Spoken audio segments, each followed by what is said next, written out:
Reddit Fresh. Am I the idiot for telling my stepsister no one cared about her wedding after she wouldn't stop comparing it to mine? I, female 23, have a stepsister, Maggie, female 27, whose mother Miranda is married to my dad. I grew up mainly with my mother and stepfather, so didn't see Miranda or Maggie that often. Also, Maggie and Miranda have a massive chip on their shoulders about my dad's extended family, so they stopped coming to most group things, and I spent a lot of time staying with my grandparent during holidays, so I saw them even less. For various reasons, most of my dad's family has converged on the same area in the last couple of years, so we see each other more often. Maggie got married last year, and I am getting married this summer.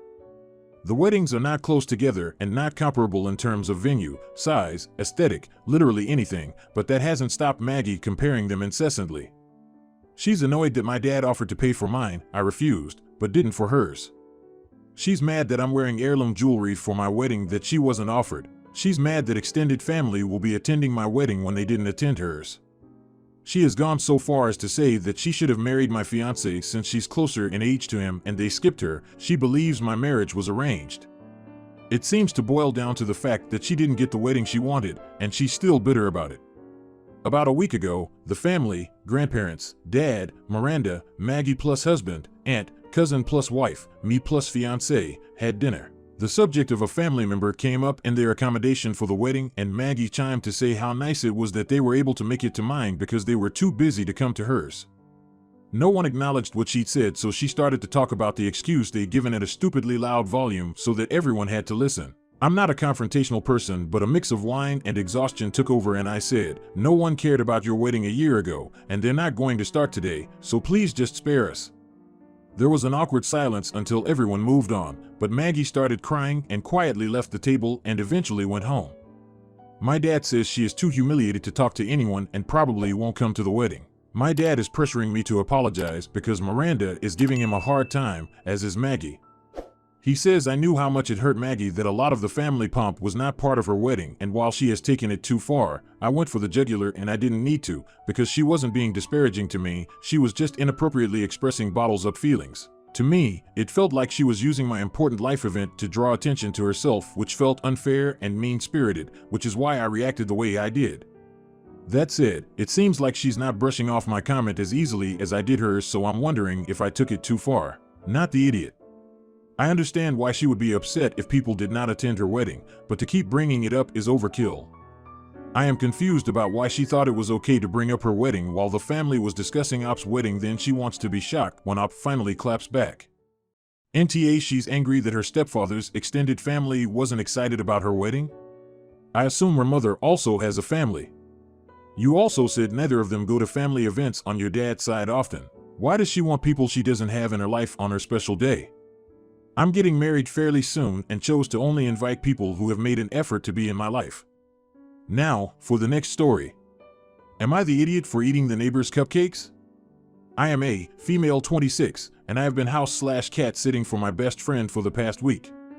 I used to live in this house with them 2020 to 2022, so I know the neighbor, FN60S, they share a driveway with. So on my second day of cat sitting, it was Mother's Day, and I had been out for a few appointments.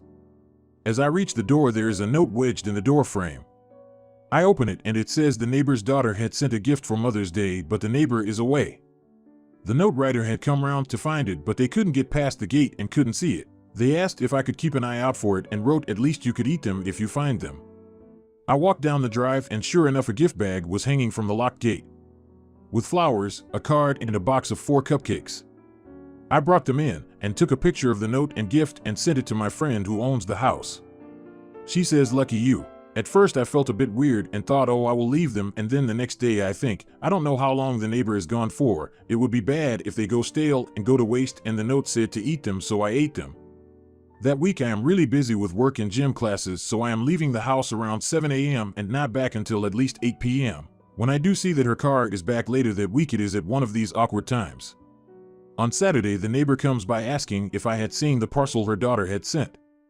I said yes, I have it, and I showed her the week-old flowers, card, and the note someone had left. She read it and said it was her sister-in-law.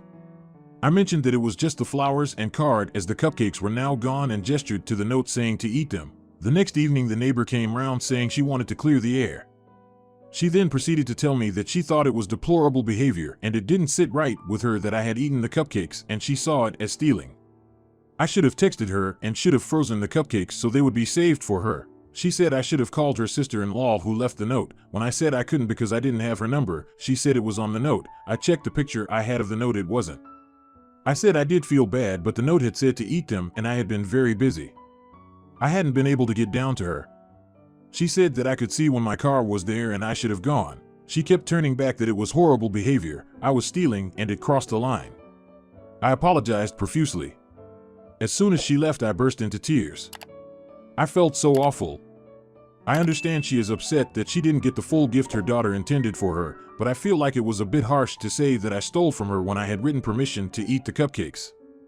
So, am I the idiot? Not the idiot. The note said you could eat them. The neighbor is the AH and her sister-in-law for putting you in the position to be responsible for this gift.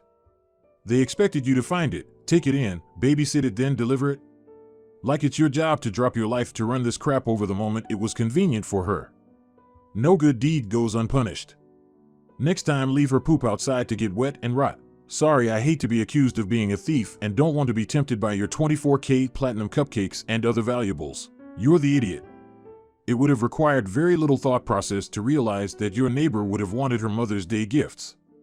You could just have put the cupcakes in the freezer and they wouldn't have gone stale, but instead you left her with wilting flowers and a card. Of course she's upset. Now, for the next story. Am I the idiot for leaving my girlfriend by the road? My girlfriend, 26, female, and I, 23, male, were hanging out and were about to leave at 3 in the morning. She tells me her periods are early and so my bike seat might get messy. She's done this before without telling me she's bleeding, and she recommends I don't need to clean the seat, just leave it in the sun for a while. I find this disgusting. So I tell her now, place a couple of paper sheets on the bike seat and sit on it. She refuses. She doesn't want to be humiliated in front of other friends. I say we let them go first and leave later, since 3 in the morning there will be no one on the street. She starts shouting at me and asking me to leave, so I grab my keys and head out. Since her room is quite close, approximate a mile, I figure even if she walks she'll be fine. She stood outside, near the gate, and asked me to leave on the bike. She'll leave on her own, so I leave. Now, 10 minutes after leaving her, she phones me and calls me a psycho. Am I the idiot? Edit. Okay, I'll shed some light. This is Bangalore, India. We don't do cars at 23. Well, not most of us anyway. We were hanging out because the campus is great and they have a night canteen till 3 a.m. She's been backing out of the relationship because of the age difference. She's sure she won't get her parents' approval.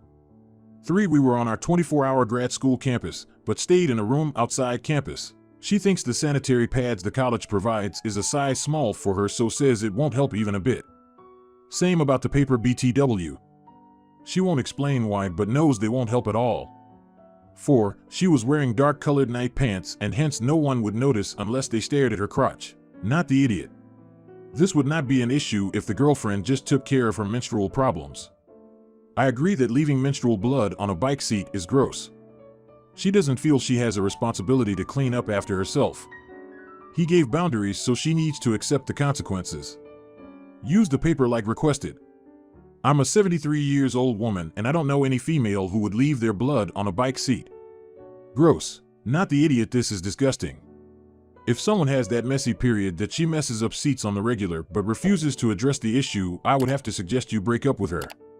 If she wanted a ride so bad, she could have compromised and put down some paper towel. Why wouldn't someone who bleeds this badly carry a pad with them in their purse? I am a woman. I have heavy periods. My daughter is extremely irregular in her cycle. You know what we do? We come prepared. And I would feel horrible bleeding on someone's seat. Now, for the next story. Am I the idiot for telling my best friend's girlfriend that she's being too strict with his dieting? I, 20, female, had a social gathering at my place last night with my friend group, and my best friend Aaron, 21, male, and his girlfriend Gwen, 24, female, came. Aaron and Gwen have been dating for over a year now, and I should also mention now that Gwen was apparently really athletic in high school and even did some powerlifting in college. Aaron has been a skinny kid his whole life, and he had even talked about how insecure he was about it in the past. Well, Gwen started taking Aaron to the gym after they started dating, and I gotta admit Aaron's made noticeable progress since, being pretty lean at this point. From what Aaron told me, Gwen apparently has them going 6 days a week and following a regimented nutrition diet. Well, we got catering from Papa John's yesterday, and most of us were eating pizza, wings, and cookie cake. I say most of us because Aaron and Gwen didn't have any. Gwen mentioned that she and Aaron had already eaten prior to the gathering. Aaron signed to Gwen that he wanted to just pig out for the night and have some pizza at least, saying he's been strict enough recently and that he's back with his friends again after finishing up the school year. Gwen smiled and told Aaron that they had to stick to their routine and not cheat, and said some blabber about commitment and consistency. I want to mention I've genuinely had no issue with Gwen up until now, but hearing this had me concerned. The rest of the group and I kinda looked at each other with awkward looks.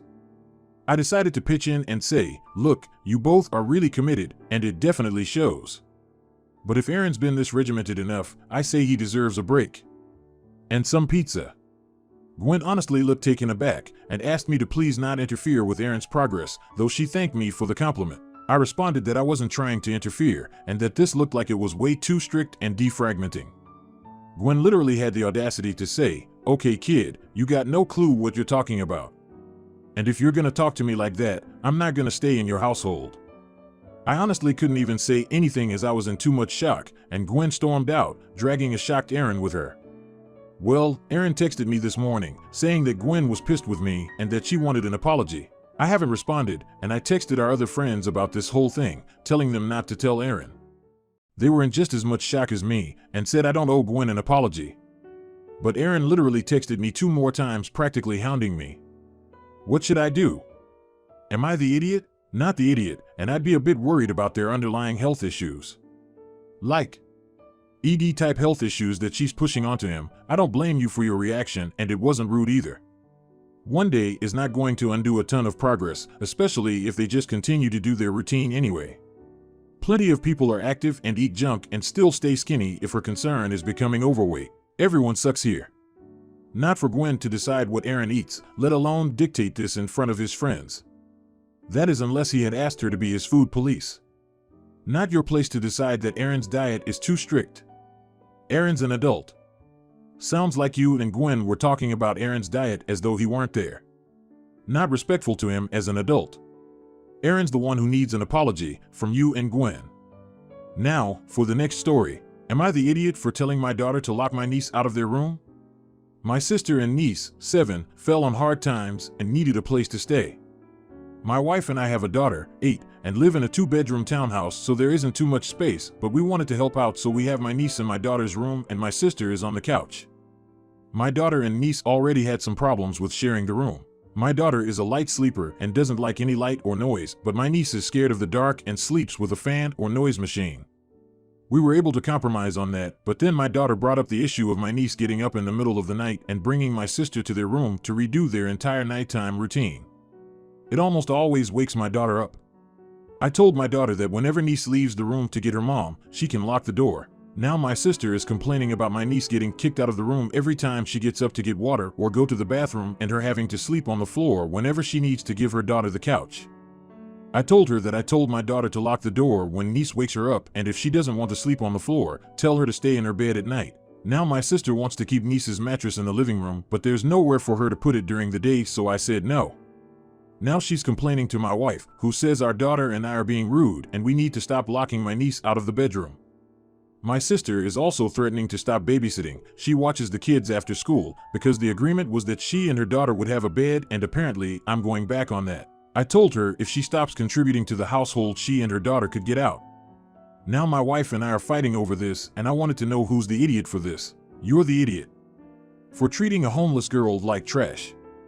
She had already lost her home, her safe place. You guys told her to forget her comforting white noise and now even punish her for being scared and looking for her mom to comfort her.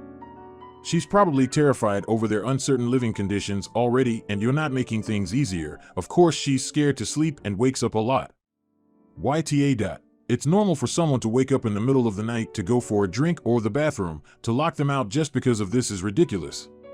You might as well not have your daughter share her room with your niece if you're going to be petty.